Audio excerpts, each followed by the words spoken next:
Hola a todos, soy Hendrix, bienvenidos a Noiseless Tech. El día de hoy tengo un invitado súper especial, es David Quiñones. Fue fundador de la empresa Strap. Previamente tenía otro nombre, ya él nos lo va a recordar. En esa empresa yo trabajé como software engineer, realmente en el stack de PHP, Laravel y un poquito de JavaScript. Entonces nada, voy a dejar que te presentes, David.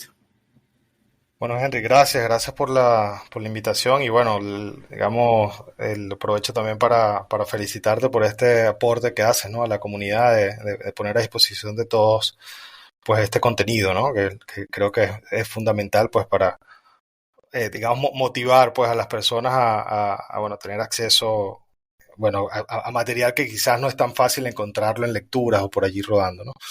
Este, bueno, a ver, ¿qué te puedo contar? ¿Qué te puedo contar? Un poco, bueno, vamos a decir que bueno, estudié informática, vamos a empezar un poco por allá atrás, bien atrás, estudié informática, en Venezuela, soy venezolano.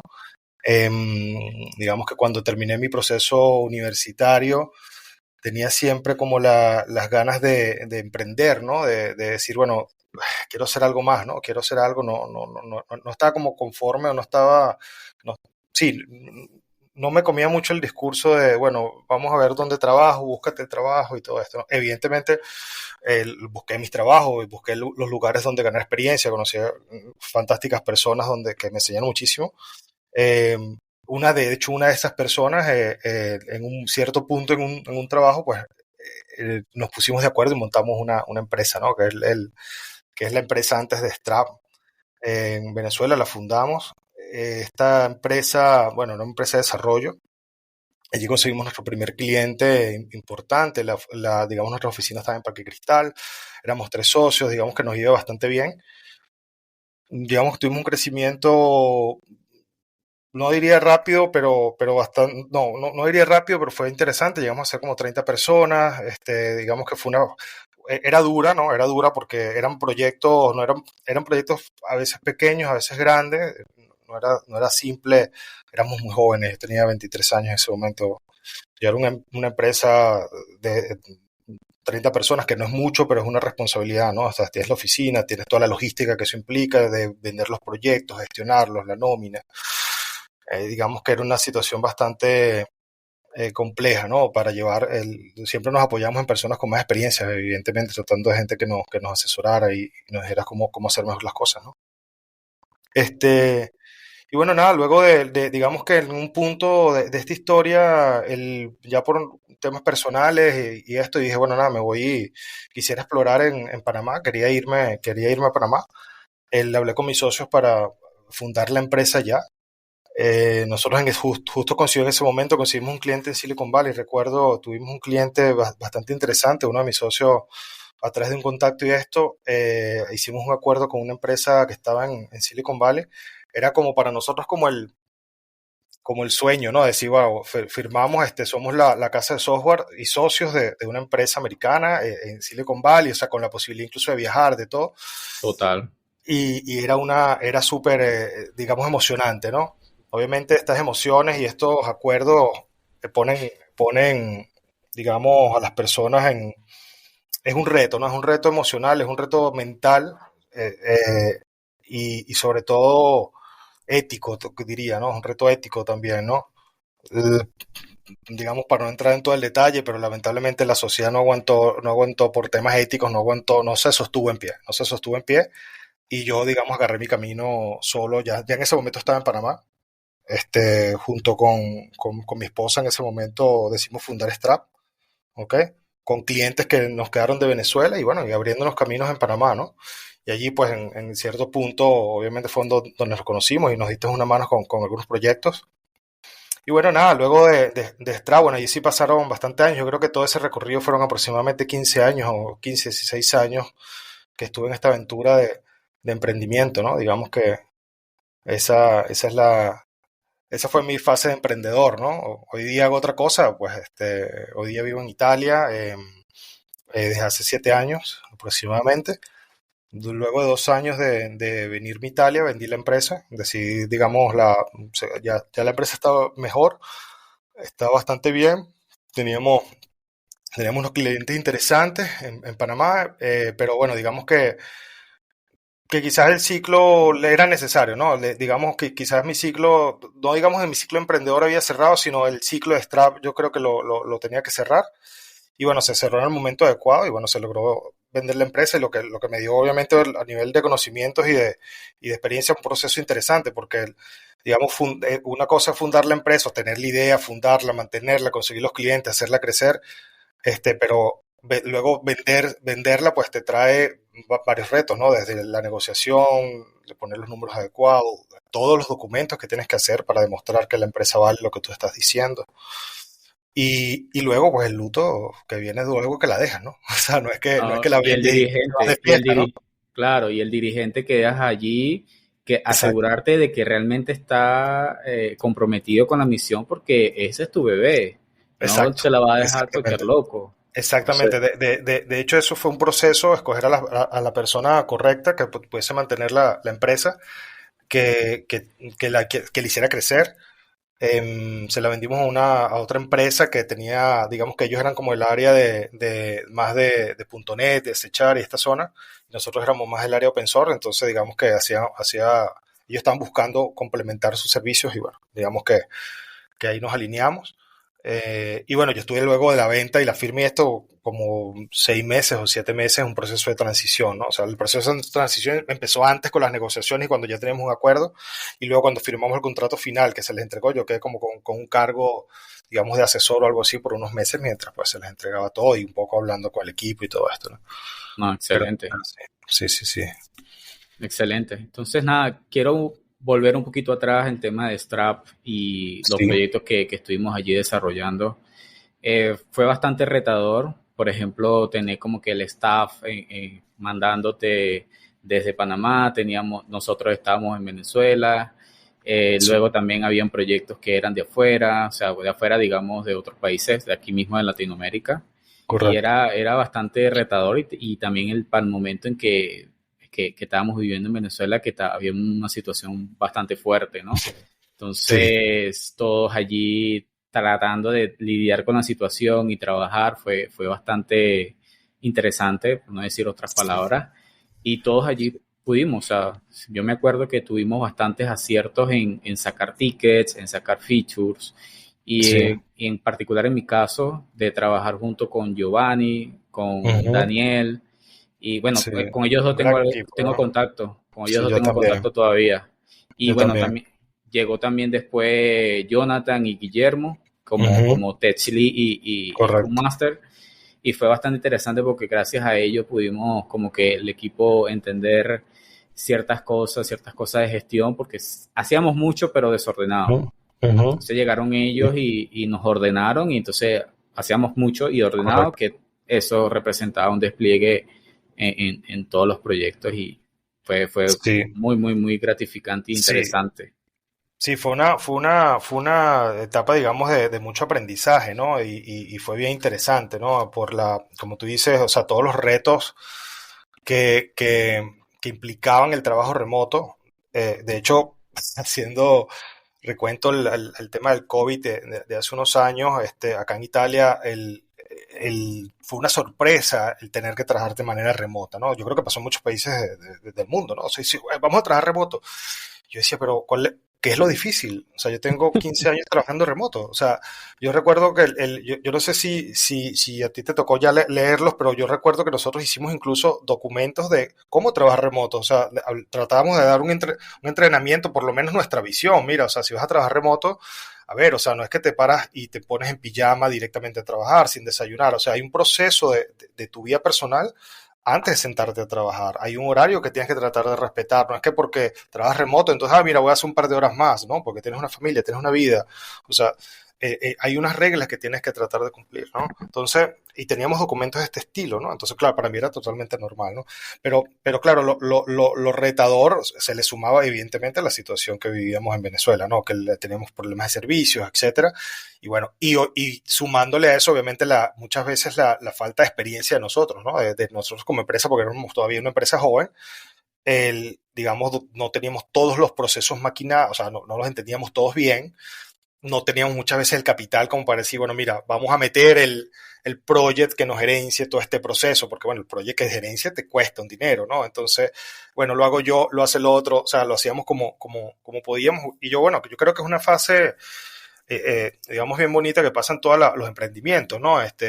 Claro que una cosa es la visión que muchas veces uno va viviendo como emprendedor, pero yo siempre he estado claro que en el camino muchas de las personas que trabajaron conmigo no pudieron obtener en Strap lo que buscaban, ¿no? A lo mejor un crecimiento, una cosa, o sea, son, digamos, situaciones con las que uno se lleva, ¿no? Uno se las consume, uno las entiende y dice, bueno, es que no, es difícil en este momento poder darle oportunidades a todo el mundo o incluso dar oportunidades, porque tú dices, bueno, de broma nos mantenemos, ¿no? O sea, entonces tú dices, ¿qué oportunidades damos? O sea, bueno, nos mantenemos porque estamos en esa fase y tenemos que entenderlo y bueno, poco a poco, con planificación, con esfuerzo, con trabajo y compromiso, pues logras crecer y bueno, se te van dando las cosas, ¿no?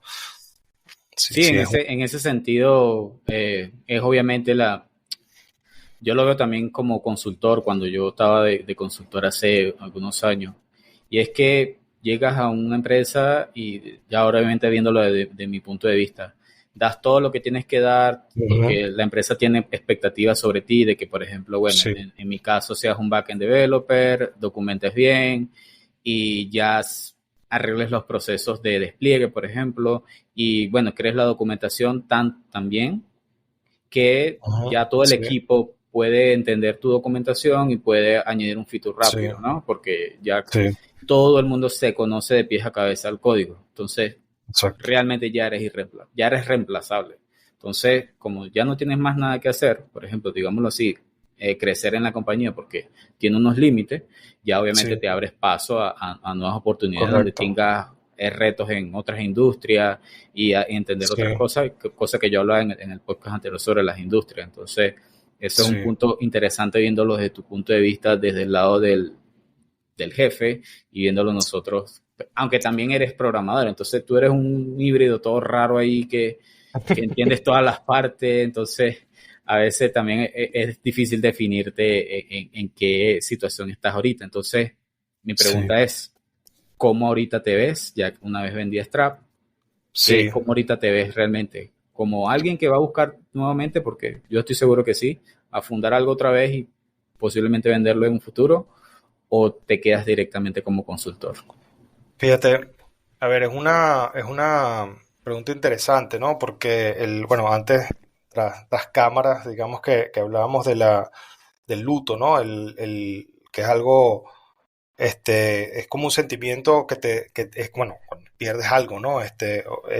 Digamos que cuando le dedicas tanto tiempo a un emprendimiento, ¿no? O sea, algo que consideras que es tuyo, es como tu vida, tu hijo, ¿no? O sea, que tú estás allí, le dedicas muchísimas horas, muchísimas horas, este, y claro, cuando lo tienes que dejar, ojo, lo mío no fue digamos, fue una venta consentida, ¿no? O sea, yo mismo decidí hacerlo, ¿no? No fue que la empresa quebró o me la quitaron de las manos y sufrí por eso, ¿no? Sino que yo mismo tomé una decisión y dije, mira, es el momento de hacerlo y lo hice, ¿no? Pero eso no quería decir que no me iba a sentir de manera incómoda, ¿no? Cuando decía, bueno, ¿y ahora qué hago? Como los pingüinos de Madagascar, ¿no? ¿Y ahora qué? O sea, ¿qué hago? ¿Cómo empiezo de nuevo, no?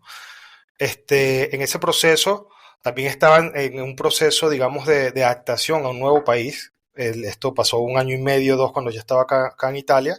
En ese primer año y medio, dos, digamos que el italiano lo hablaba, lo practicaba, hice un curso, una cosa, pero digamos, no tenía mucha práctica, ¿no? Yo dije, bueno, nada, me sirve el italiano, obviamente no estoy sin trabajo, ya no tengo la empresa, tengo que buscarme un trabajo, o sea, tengo que buscar de vivir de algo, ¿no? Y dije, bueno, nosotros la empresa, incluso doy un paso hacia atrás, porque nosotros la empresa la fundamos acá en Italia también.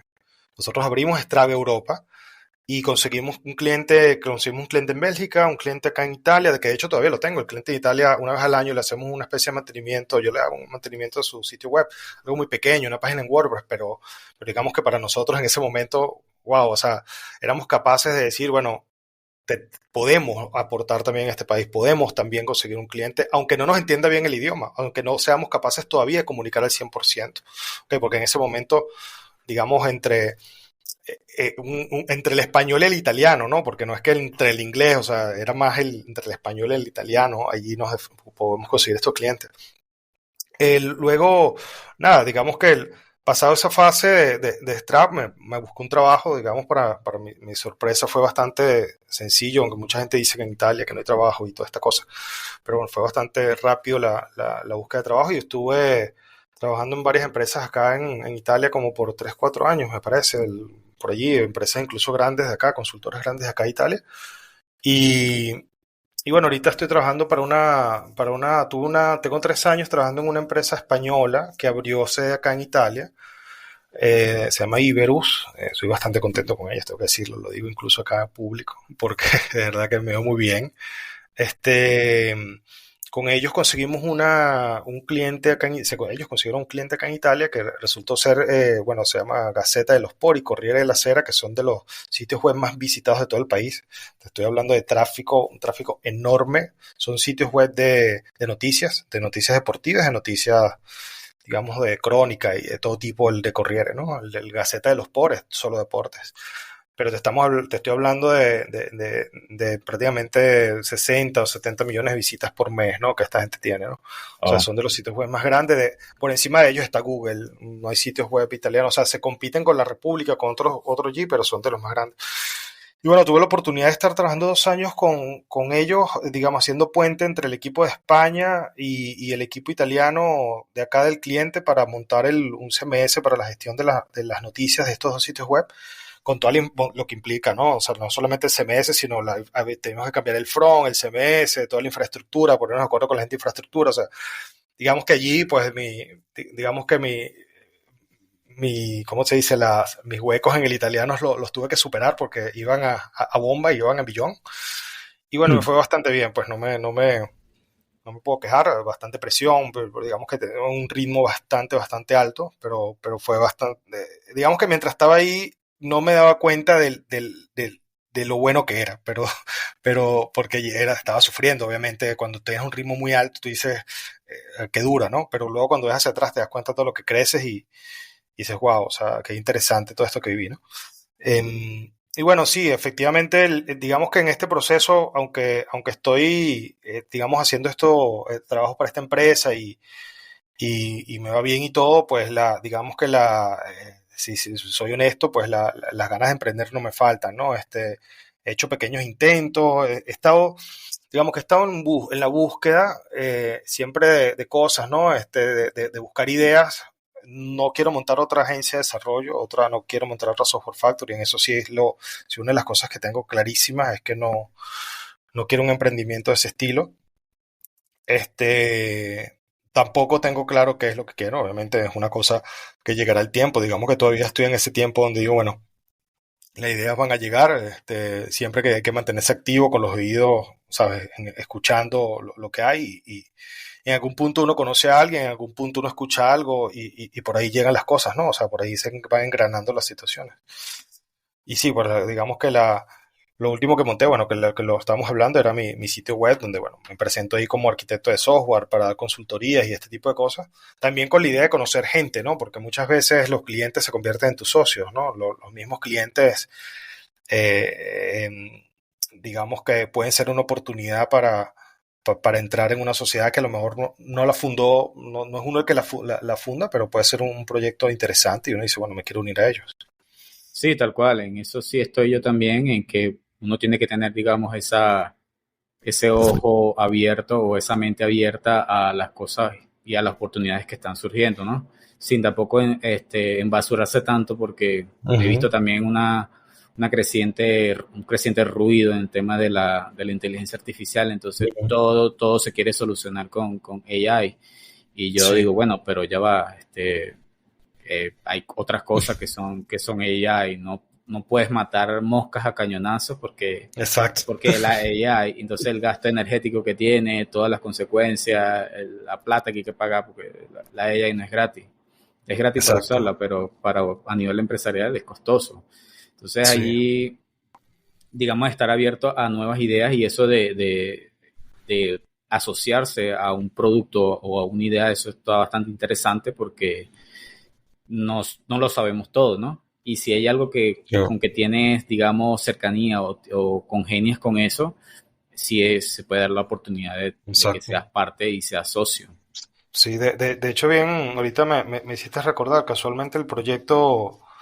Lo que pasa es, claro, yo no estoy directamente relacionado al proyecto de inteligencia artificial, sino más a la interfaz donde los médicos consultan o cargan los datos, ¿no? Pero el proyecto en el que yo estoy trabajando ahorita, un cliente que llegó, que es un proyecto aparte que estoy trabajando, es un software que interpreta las radiografías que hacen las interpreta y la inteligencia artificial te ayuda a entender qué tiene, ¿no? Te dice, bueno, mira, este paciente pudiese tener, no te da el diagnóstico, pero ayuda, la idea es que ayude al médico a ser más efectivo, a lo mejor a entender más rápido o a ver mejor, a interpretar, ¿no? La radiografía, ¿no?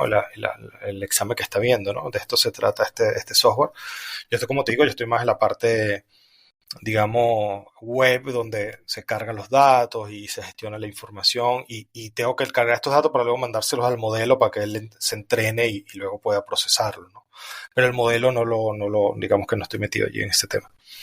Sí, No, sí, sí. está buenísimo, sí, es el tema de la salud, una de las industrias que Sí, siguen estando en pie y van a estar más en pie ya después. Digamos que la pandemia fue un punto y aparte en temas de que la gente se toma más en serio la salud, ¿no? sí, Entonces, yo no recuerdo antes tantas startups de salud como la hay ahorita.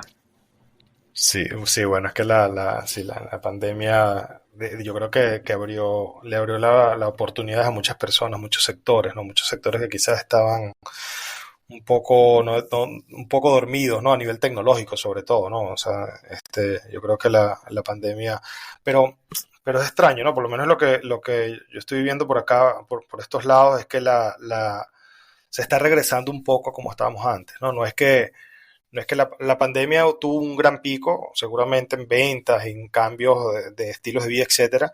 Dejó en nosotros las personas, los normales, digamos, la sensación de que, a ver, puedes trabajar desde casa, puedes estar con tu familia, sobre todo aquellas personas que nunca lo habían hecho, ¿no?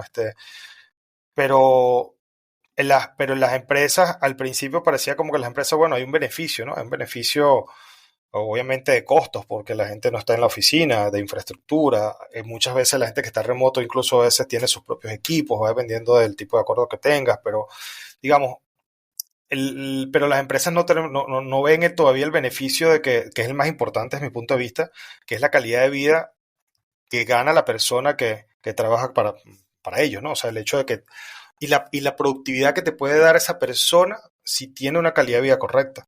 ¿Entiendes? O sea, porque es allí donde realmente ganas, o sea, más allá de cuánto te cuesta una computadora, a lo mejor tú dices, bueno, mira, la computadora me ahorré la infraestructura, el alquiler, sí, que es un costo que puede ser importante, ok, pues sobre todo si es una empresa muy grande, pero seguramente la productividad que 100 personas te pueden hacer que estén realmente contentas porque a lo mejor están en sus casas. Claro, obviamente hay ciertas condiciones que tienen que estar entrenadas a trabajar de manera remota, o sea, sobre todo un buen ambiente de trabajo, etcétera, una buena logística.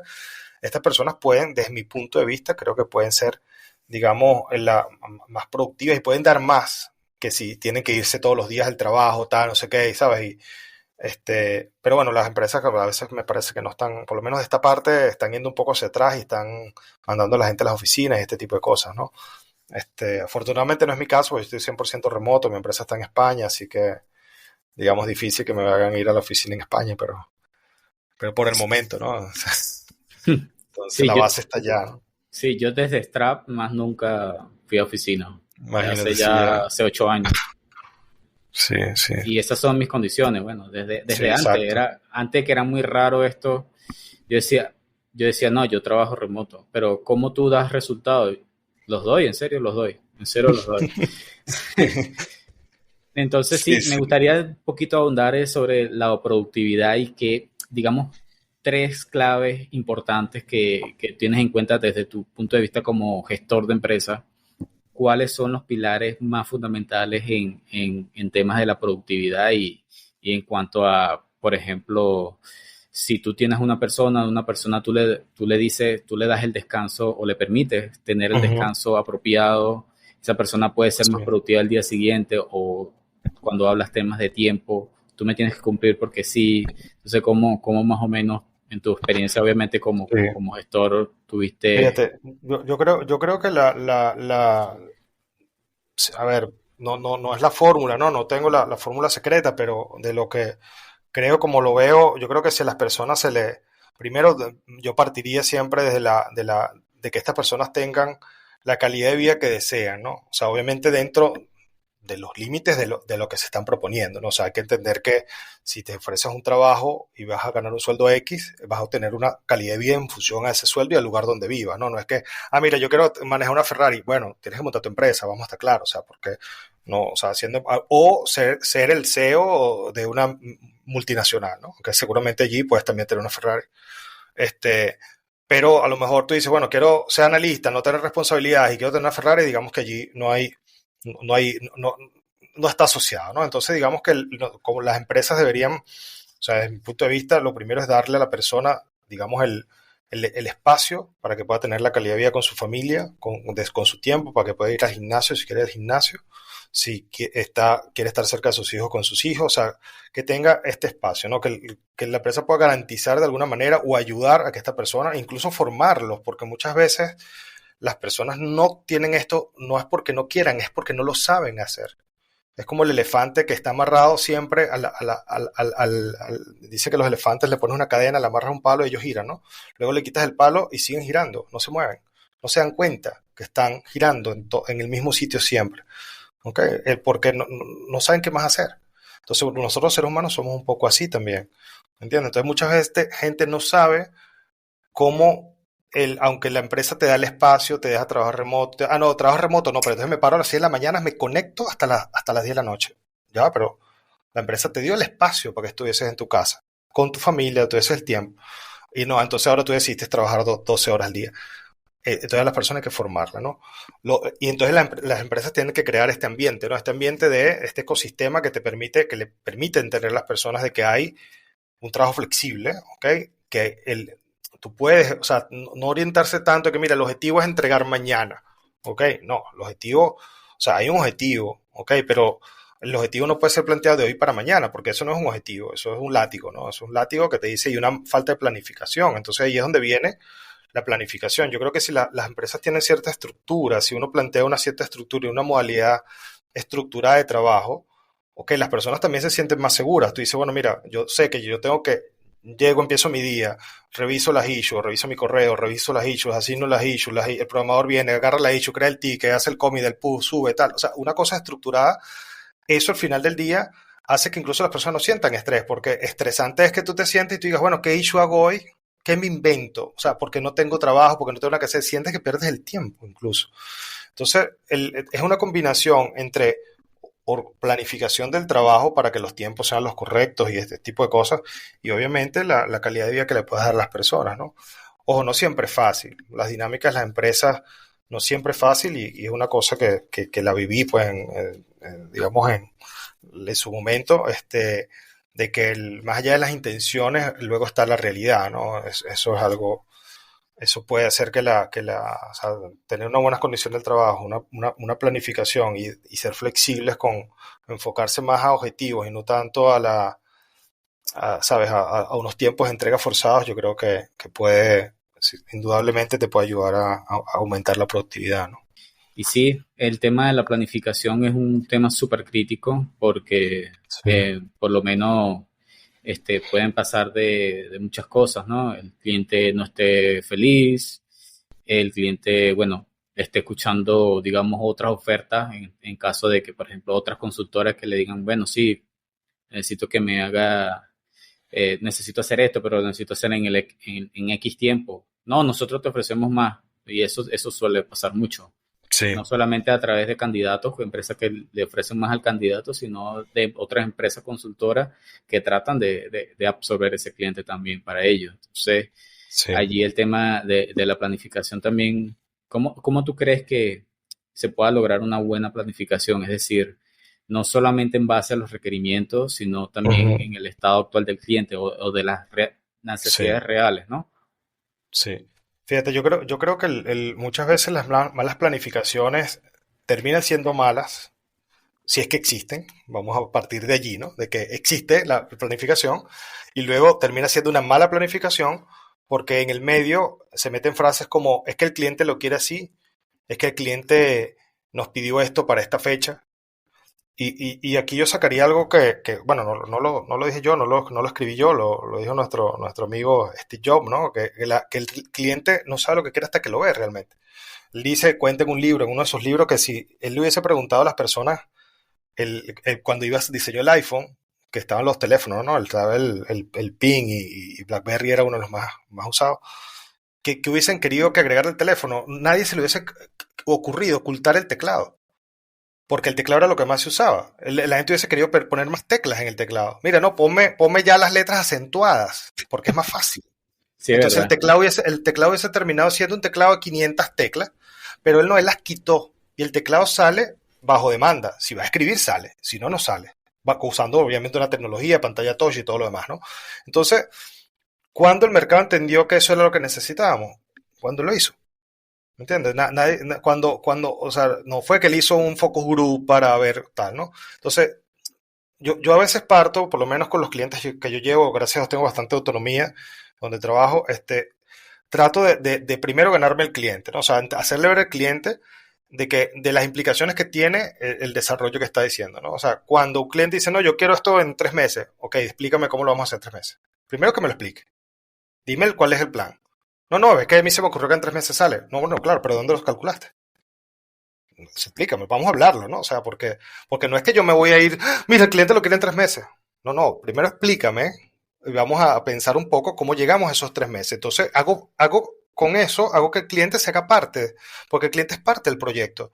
No es que el cliente es una isla que él solamente paga y pide, ¿no? Porque pareciera que a veces es así, ¿no? El cliente debe ser traído, desde mi punto de vista, ser traído hacia el proyecto, involucrarse en los tiempos del proyecto, involucrarse en las planificaciones, en las conversaciones, porque en la medida que el cliente se dé cuenta que hacer a lo mejor un simple hola mundo implica a lo mejor 45 minutos porque tienes que luego hacer el deploy, tienes que compilarlo para ponerlo y si es verdad que es un stream. Y a lo mejor el stream se hace en 2 minutos, pero luego hay un procedimiento para hacer el deploy.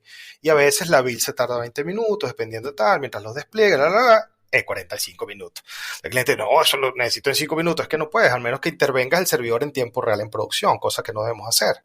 Entonces, cuando el cliente entiende que son 45 minutos poner ese simple hola mundo, cuando él está dentro del proyecto, cuando él esté involucrado en el Jira, si es posible, cuando esté involucrado en las reuniones, cuando las actividades y las prioridades se deciden de manera conjunta, entonces es mucho más fácil poder sentarnos en una mesa y decir, ok, vamos a planificar el proyecto. ¿Ok? Entonces, cuando tú planificas el proyecto y planteas unos tiempos y explicas unos tiempos, el cliente los entiende. Muchas veces las planificaciones terminan siendo malas porque el cliente presiona, pero es porque él no entiende, porque nadie le explicó. No es culpa del cliente. Es culpa del consultor, es culpa de la empresa que sabe, toma, entre comillas, decisiones estratégicas que al final del día hacen más daño que bien, ¿no? Porque partes de decir, bueno, quiero complacer al cliente para sacar este proyecto imposible en 3 meses, no llegas, porque no vas a llegar, es evidente que no vas a llegar a un proyecto de integración, que muchas veces son complejos y lo quieres hacer corriendo en 3 meses, y si llegas con errores, que es peor.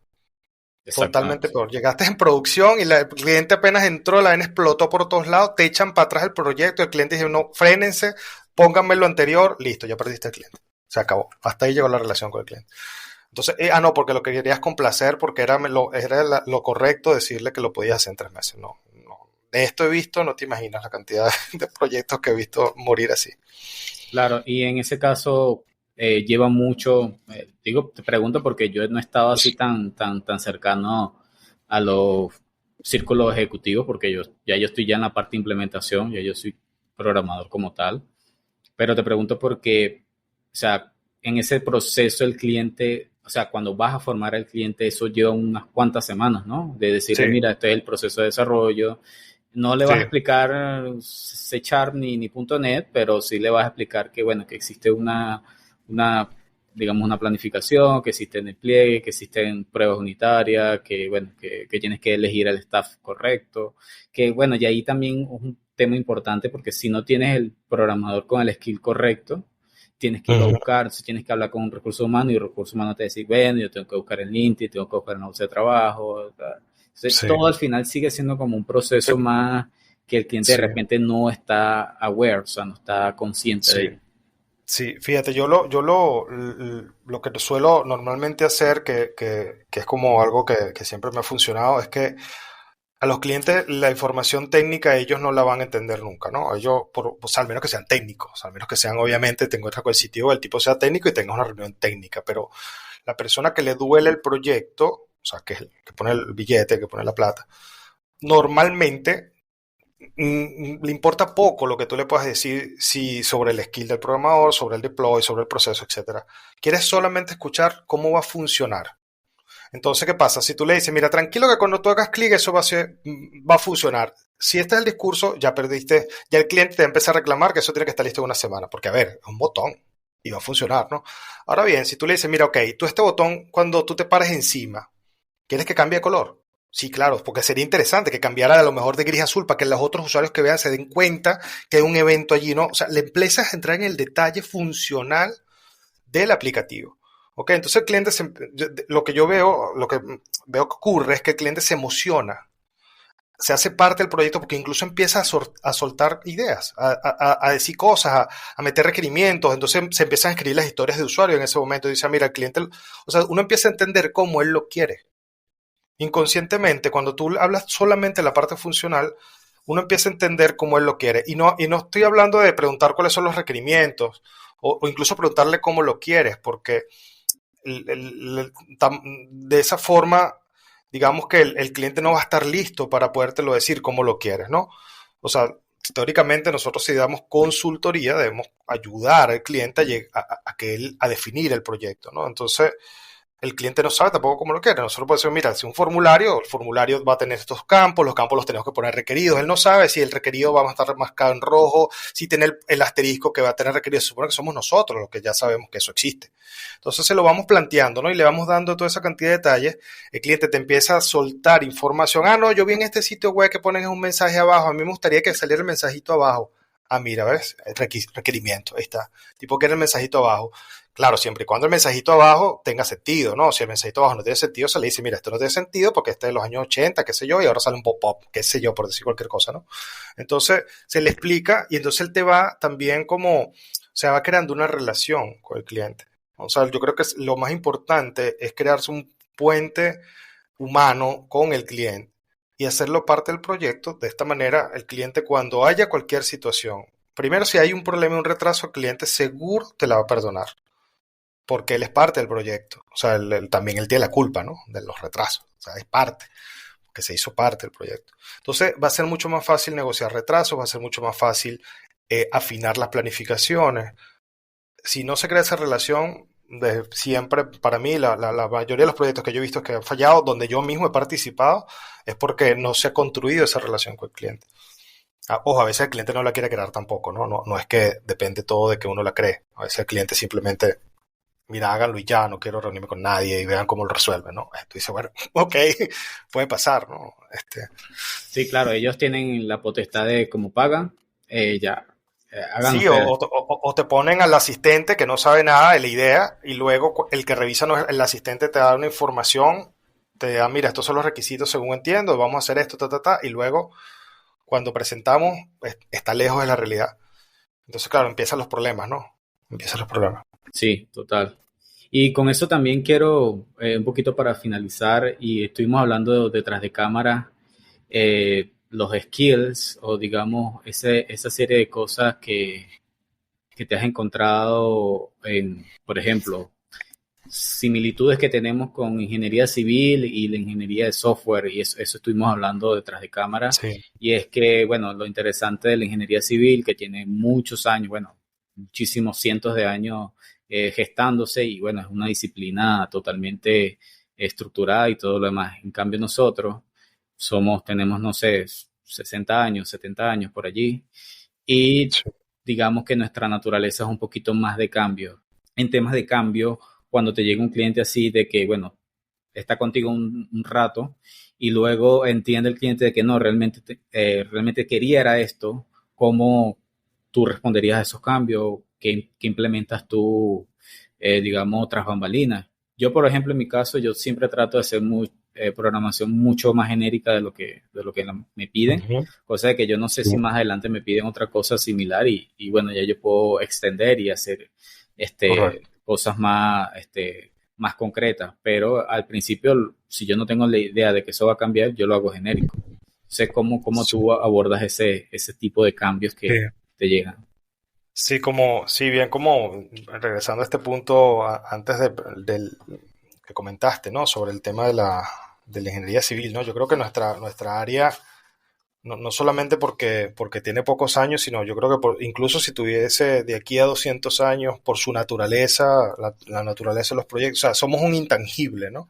Los intangibles se pueden reconstruir, se pueden deshacer y volver a hacer en cuestiones de semanas, en cuestiones de meses, se pueden refactorizar, cosa que no existe en un edificio. O sea, tú puedes remodelar un edificio, pero incluso tendrías que hacer un proyecto de remodelación que te costaría un billete solamente para entender si de verdad lo puedes hacer y te tomaría años, meses hacerlo dependiendo del tipo del edificio. O sea, no es que un ingeniero dice voy a refactorizar y dame esta semana y te lo refactorizo el edificio, no, te pongo 3 pisos más. A ver, 3 pisos más, no sabes si las bases las van a aguantar, ¿no? Entonces, no, nadie se inventa 3 pisos más a un edificio de la noche a la mañana y menos nadie dice sí, vamos a hacerlo, ¿no?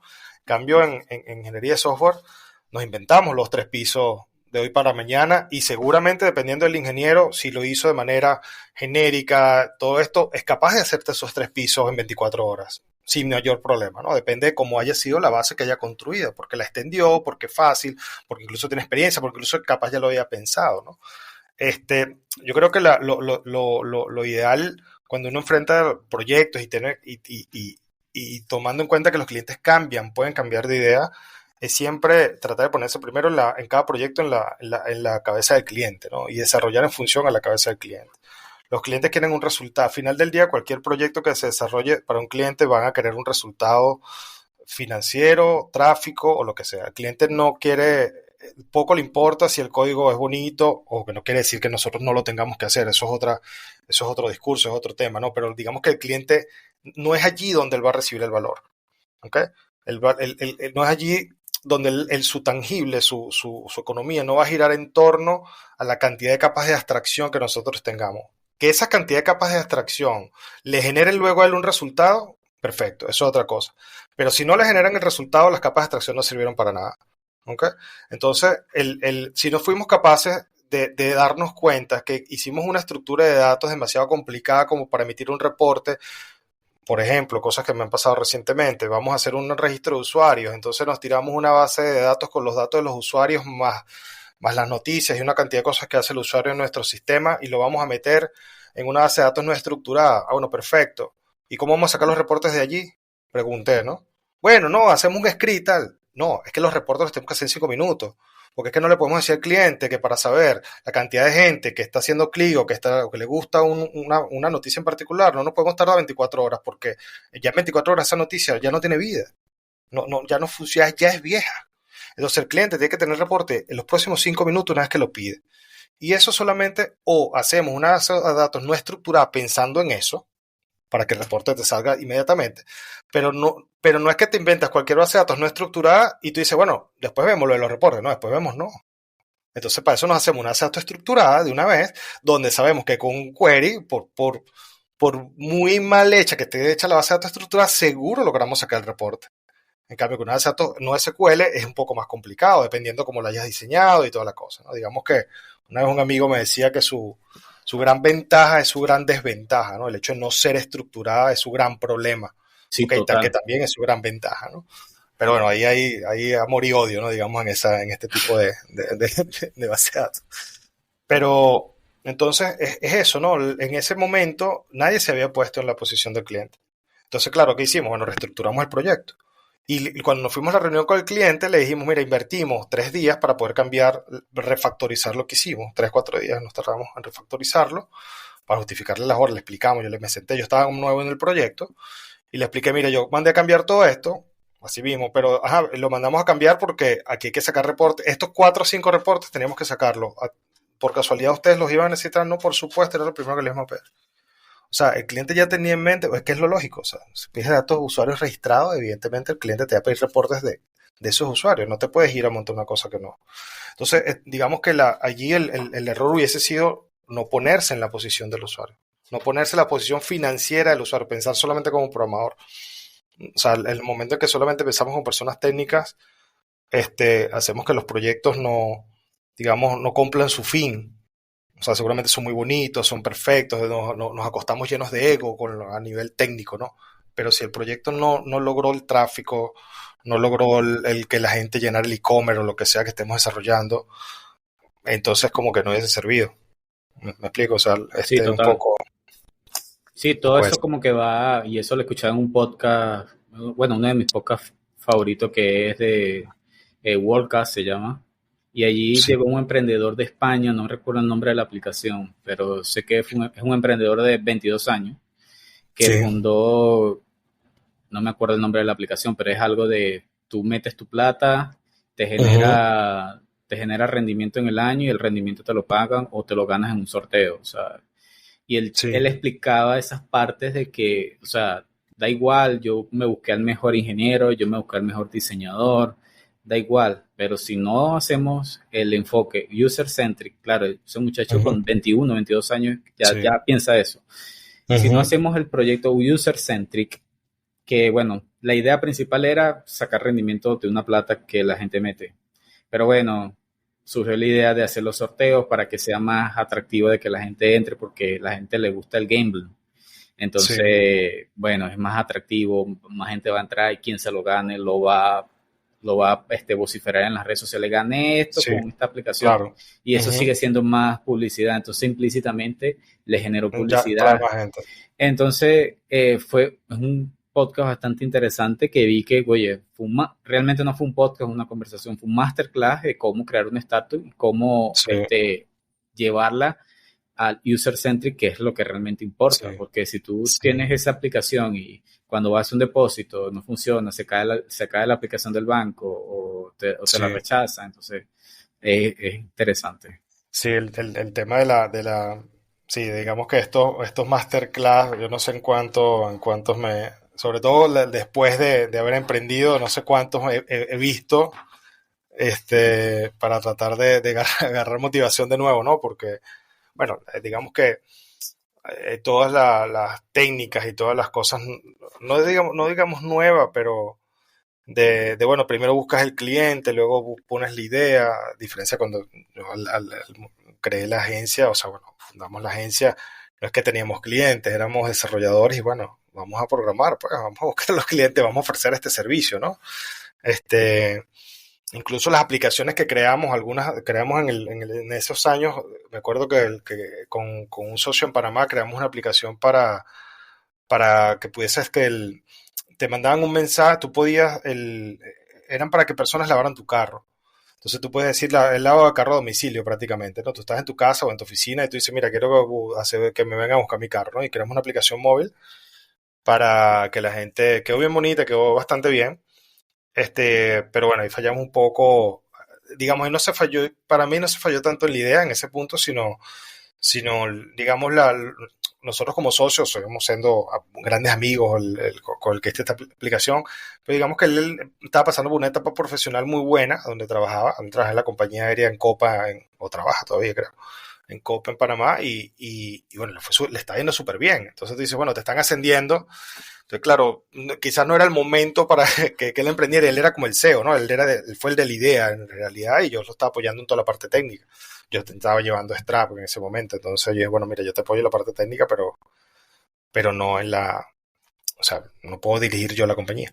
Entonces, pero al final nada, pero estuvo bien interesante, pero a ver, ahí digamos toda una literatura para poder remontar una empresa. Yo creo que al final cada quien tiene que, en función a ciertas bases, a lo mejor abrirse su camino y buscar la forma digamos, experimentar, ¿no? Porque es un poco en el ensayo y el error donde también es donde se aprende, ¿no? Importante es dar el primer paso y bueno, un paso lleva al otro y el otro y el otro, ¿no?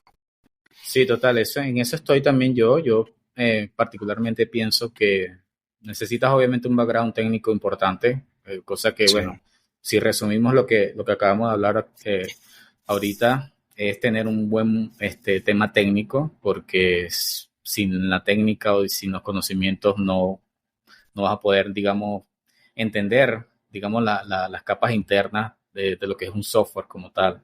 Y Sí, yo seguiría una asociación con otras aplicaciones que se estén gestando, inclusive tener un par de stock options por ahí, quién sabe si es ujú, una aplicación que va a despegar. Y ya luego obviamente si te tomas esa decisión bien fuerte de como que, bueno, yo voy a crear esto y ya me meto en todos los exacto, temas legales. Creo que esas tres etapas exacto. son bastante, para resumirlo así, ¿no? Obviamente son mucho Sí, más sí, cosas, pero sí. esas tres cosas son las más importantes a tener en cuenta. No de una, yo quiero fundar y ya, ¿no? Porque ahí sí te pegas unos golpetazos duros. Sí, sí, obviamente va a depender de cómo te la sientas en ese momento, ¿no? Porque si estás enamorado, o sea, enamorado de la idea, no hay nadie que te frene, ¿no? Incluso si no tuvieses ningún conocimiento técnico, si tienes la idea, buscas a las personas técnicas, ¿no? Incluso en LinkedIn yo he ido a entrevistas donde buscan CTOs con stock auction y este tipo de cosas para meterse en un proyecto donde yo me entrevisté una vez con dos estudiantes de una de las universidades acá de Italia, tendrían 24 años, una cosa así, y era la tercera empresa que estaban fundando, ya han quebrado dos, los muchachos. Y estaban buscando, y no eran técnicos, eran uno de economía y otro creo que era administración o marketing, una cosa así. Y ojo, las ideas eran buenas, las que tenía, eran muy buenas ideas, pero claro, obviamente estaban bastante inmaduros, o sea, digamos que me pedían más de lo que yo estaba dispuesto a hacer, ¿no? Pero digamos, estas posibilidades están, ¿no? Estas posibilidades están para lo mejor personas pues técnicas que dicen, bueno, sabes que a mí no se me ocurre ninguna idea, pero quisiera tener una empresa, o sea, que tengo la idea de tener una empresa, pero no sé cuál, bueno, me uno a un grupo de personas, así como esto está buscando un técnico puede buscar a alguien, bueno, se asocian, se unen, ¿no? Pero bueno, digamos que a cada quien le llega su momento, si es que le llega, no todo el mundo obviamente quiere emprender, ¿no? Digamos que son cuotas de sacrificio bastante importantes, ¿no? Excelente, ¿no? No, buenísimo, David. Bueno, hemos llegado al final. Sumamente agradecido por este espacio, sé que, bueno, estás complicadísimo en Italia, ya son como las 10 de la noche, no sé. Y, Sí, oye, de verdad agradezco muchísimo tu sintonía y nada, estamos pendientes de cualquier cosa y bueno, nada, bien, estamos al bien, habla. bien, bien, bien. Gracias, Henry, gracias por la invitación de nuevo y bueno, nada, luego más adelante podemos hacer la segunda parte. Claro, Ningún problema. claro, ¿no? Para Mucho adelante. éxito, ¿eh? Mucho éxito.